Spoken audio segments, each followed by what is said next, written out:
Hello, Megan. Hello, Michelle. Welcome to Sisters. There were never such devoted sisters. Woo! So for those of you who cannot see my face right now, this is Editing Megan here. We didn't record an introduction for this episode, so I am doing my best to wing it. But since I don't have a butler in my head, we're going to keep it short. Today, we are kickstarting a new series where we'll be diving into the book Better Late Than Never. It's by Emma Mahoney, and it's a compelling read about managing ADHD. So stay tuned over the next few weeks as we dissect each chapter and bring you key takeaways that anyone with ADHD, or those who know someone with ADHD, will find invaluable. But for today, Michelle is going to give us a preview of the 10 things to know about ADHD. So take it away, real Michelle. I'm gonna tell you 10 things about ADHD, which is hilarious because we're saying you're the one who has ADHD, but I'm telling you what it is. Okay. I'm ready. Well, it's not really that. It's just 10 things to know. So this is from a book I'm currently reading. You know, I like to read a lot of books, and this is called Better Late Than Never by Emma Mahoney. So hi, Emma Mahoney. Thank you. And I haven't gone through the whole book yet. I just got to the beginning of it. But she was diagnosed at 51 with ADHD. And this is sort of from the beginning of what I'm hearing, it's her sort of diary entries about how she learned her brain. I'm learning about my brain too, by the way, a lot. And I think I have many more ADHD tendencies than I realize. So I'm with you on this journey. Okay, so a couple of things, 10 things, not a couple. Did you know that ADHD originally was described as a minimal brain disorder? That was its first title. Minimal brain? Brain disorder. Ugh. Yes. Gross. Then it was titled hyperkinetic disorder. Okay. Kind of, okay, like you're kind of a hyper person or something, right? Just can't sit still. Kinetic. Yes. Yeah, that makes sense. 2004, it was officially labeled ADD, attention deficit disorder, which would have been around the time you were diagnosed, right? Just maybe a couple years after. I was diagnosed in 97, so it makes sense why I say ADD. Like, that's my natural instinct to say ADD, and now everyone's like, it's ADHD. I'm like, where was I? Under a rock, apparently. I don't think so. I think they kind of evolved over time. I do hear both. I was under the ADD rock. It was like this giant rock. I was like, ADD. I'm just visualizing what's going on in your head when you say that. But can you tell us what's going on in your head when you think that? It's a giant boulder that is gray that has ADD like scribed on it. And it's like, I'm just literally underneath it like, hey guys, this is where I am. Now, is it on your like perfectly perched or are you feeling squished? No, it's like on my head like a little rain cloud. Oh, I love it. Gravity doesn't impact, right? But it's there. Yeah. Awesome. Okay. Second fact that she writes about is it is described as something to do with impulsivity, restlessness, and distractibility. That's the fact. Yeah, it's fact number 2. Oh, okay. It wasn't like something that they book. decided. Okay, we've moved on. I'm sorry. We've moved on from... Yeah, they titled it ADHD, and ADHD is a disorder of impulsivity, restlessness, and distractibility. We just nailed everything about me in those 3 words. We just need an entire podcast about impulsivity, probably. Oh my gosh, seriously. Is fabulous anywhere in there? Well, this is getting to okay, this. Good. Okay, good. Okay. Fact number 3 that she writes about is many successful entertainers, sports type people, sporticians. Does it say sporticians? No, but I just I'm like, is that a word? Good? That's great. I love it. Actors and artists have ADHD, and so she lists some that said they do, right? So Emma Watson, who is Hermione she? in Hermione, okay, in Harry Potter. Yeah, and then Magic Mike, Channing Tatum. Oh, I really wrote that one down quickly. I was like, oh, okay. Michael Phelps, the swimmer. And then I don't know who this is, but I thought cool. It was like Will I Am. And I was like, is that like a Dr. Seuss character? Who's Will I Am? Oh, he's from the Black Eyed Peas. Oh, hi, Will I Am. Yeah. That's nice. Okay. I was like, do I want it in a box? Will I Am in the box? You know what I mean? That kind of thing. I am in the fox. I don't know. Oh, that was bad. That went bad. That went wrong quickly. Okay. And Gwen Stefani, singer. I mean, So I thought that was kind of, I fabulous. love her so much. So fabulous people. So I think that was speaking to fabulousness. that's true. Thinking about Michael Phelps, for instance, being so able to hyper focus, Right. you'd have to in order to be at that high of an elite sport. I would agree. And I think also having the ability to like just move your muscles so much, That's true. right? That's a Just good point. constantly be in motion. Yeah, because I am constantly in motion. You are. And as I've also learned that motion helps with calories. So you just keep doing it. ADHD is a neurodevelopmental disorder, not a behavioral disorder. So it has, you're so goofy. Sorry. Oh my gosh. So that whole thing you just did with your face and like a little clown cutiness, if you're watching us on YouTube, is not our parents' fault. That's what it's saying. It's not because of bad parenting anyway. However, it is inherited similar to height. 80% of people inherit it from either one parent or both. Oh. That is fact number 5. So, And now I really feel like I should have done a countdown like back in the day when David Letterman did the top 10 list. oh yeah, number That 5. would have been better. Number 5. But anyway, yes. We can make one So, later like that. It's inherited. So, yeah, do you from think that might 80% be of people. That might be why I was just so undeniable. Was that like because mom and dad both have it? I think so. Come on, like the whole. Yeah. I don't think we've told anybody about flap, but like Yeah. that comes from mom. Yeah. We need to tell people about flap because I feel like flap is like one of the greatest Yes. tools in your arsenal as an ADD person. Okay. So yeah, talk about it. So mom and I were at La Encantada in Tucson, Arizona. We were having some tea at their little AJ's court, and there's like a patio that's an inside patio. And mom and I are talking, and she's like, Meg, I love you so much, but like sometimes you just get really distracted. And the best thing you can do is, and she says, oh my gosh, there's a bird. While she's telling me that I get distracted easily. And like, were you there, Michelle? No. Yeah, I just was like, Mother, do you realize that you just went off on a tangent? Like you literally were like, oh, a bird. And her and I were laughing so hard because she's like, she recognized it. So, mom and I text each other all the time. So we would start texting each other like, oh, a bird. It turned into a bird. Oh, a bird, and because we don't want to write, look, oh, there's a bird. But that's kind of how it started. And then at some point, she didn't want to write, oh, a bird anymore. She just wrote flap. Which is brilliant because you're literally flapping to a different topic.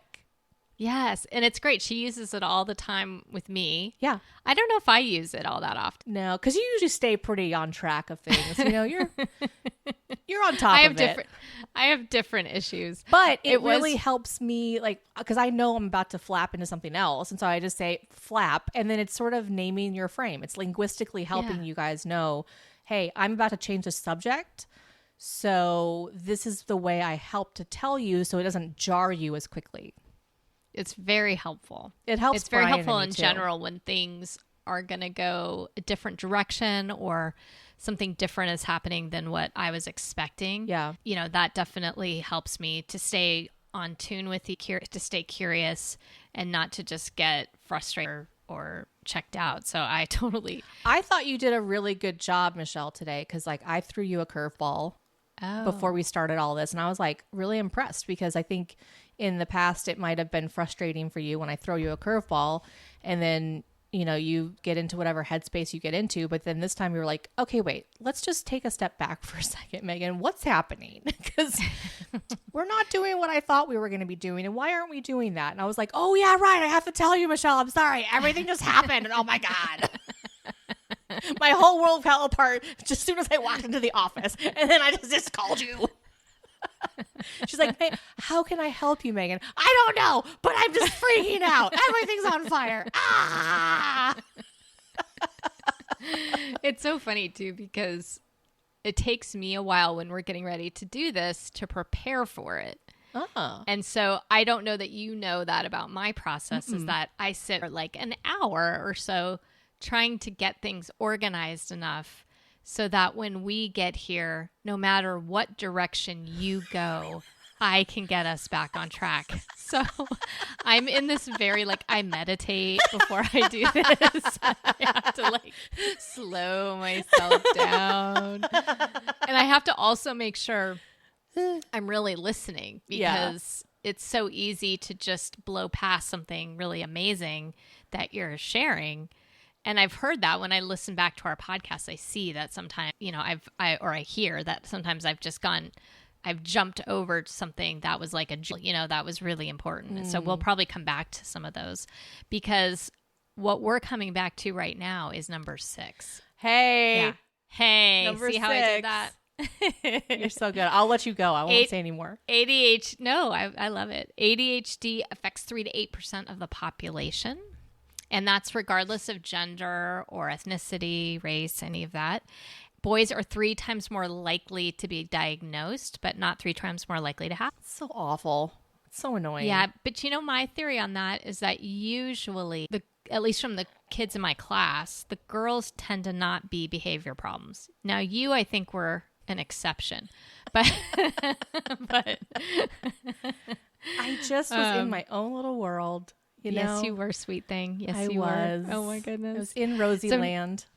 Yeah. Now, I don't know if you experience this, but this on number 6 still is 90% of teens who have ADHD experience classroom behavior disruptions or problems. And they tend to have peer relationship problems, oftentimes have low academic attainment, meaning they're not as, strong academically, or at least they get the grades that would show that they, attained academic proficiencies. And oftentimes things like school suspensions happen. I don't remember you getting suspended. I didn't have suspensions because I think that there was still a little bit of that fear of Catholic God in me. But I definitely was a disturbance. And I definitely didn't do well in school. I didn't have friends. I was definitely that oddball weirdo. Other than like the suspension, that all checks.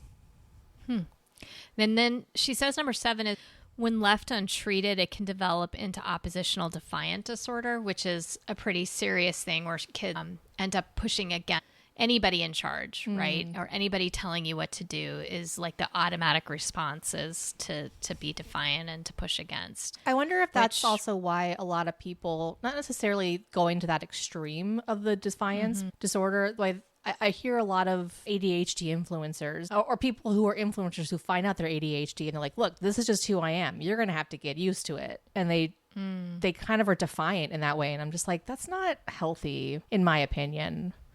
Yeah. It's like, do you think that maybe as part of it, if like, there's like, well, this is who I am. And so deal. Yeah. I mean, I think pushed against and told that who you are at the core is okay. Yeah.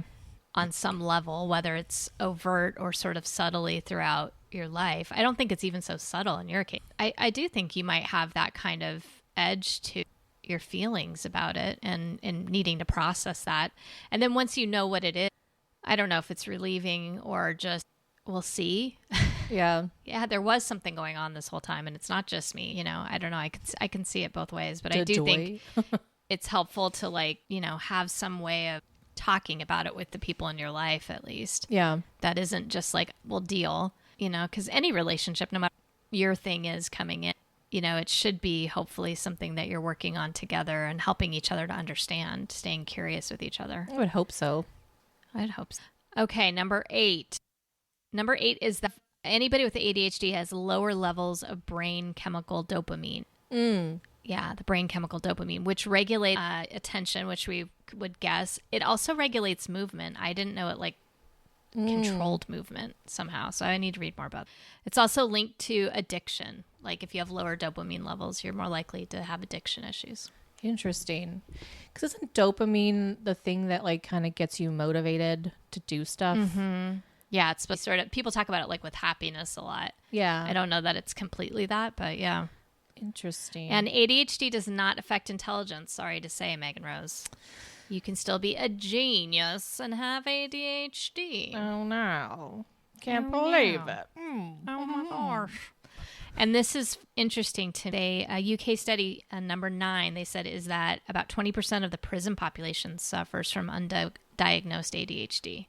That's crazy. When you think about that tying into like oppositional defiant disorder, yeah, right? Like I'm going to be like defiant against it kind of makes sense actually. How crazy is it that 3 to 5% of the population have it, but 20% of the people in prisons have it? You know, that just shows statistically that there's something we're missing as a society. Yeah, and they say it's like 3 to 8%, not even 5 to 8%. It just seems high. I mean, when you think about that's millions of people, right? Yeah, I mean, yeah. And I'm sure many people who have some low underlying part of it, right? That isn't like full on, But I think too, if you think about, let's just take the numbers game back in the olden days with the saber-toothed tigers. If you have 100 people in your community, you're going to need about a dozen, like or half a dozen or so of people to be able to stay up at night and take care of you at night. So it would make sense that you would need a good number of people who could do that. yeah. And who could run away quickly. Yeah. From the saber-toothed tiger. Maybe that's why it's gotten more, because we were the ones who actually made it. Oh. We saved all your asses. Saved your asses. And we were first, so we never got eaten. Our DNA will thrive. And number 10 is, unlike some other brain issues or differences, things like autism, that ADHD can be treated safely with medication, diet, exercise, and lifestyle changes. Mm-hmm. And I'm wondering for you, I know you've had to do various things around that. So I think a series around sort of lifestyle would be interesting. Yeah, that'd be cool. Yeah, I would do that. Awesome. All right. Well, guess what? That was our top 10 list of ADHD. Did you know? Fun facts. And next time we'll talk about something totally different because woo! That was the top 10. What was it again, Michelle? Top things to know about ADHD. That was the top 10 things to know about ADHD. Hope you enjoyed it. Oh my gosh. Crazy girl. Okay, thank you for letting me do my nerd thing. Appreciate it. I love your nerd thing, man. Nerd it up. Let's get nerdy. What? Nerdy. All pruny in it. Get all pruny in the nerd. Yeah. Doesn't sound right. That sounded wrong. You always take it one step too far. I do. I can't help it. And scene.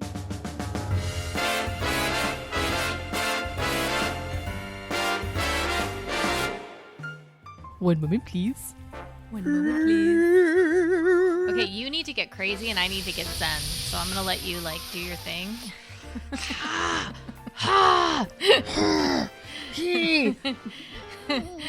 Do you want to see my new toy? My new fidget toy? Yeah, I do.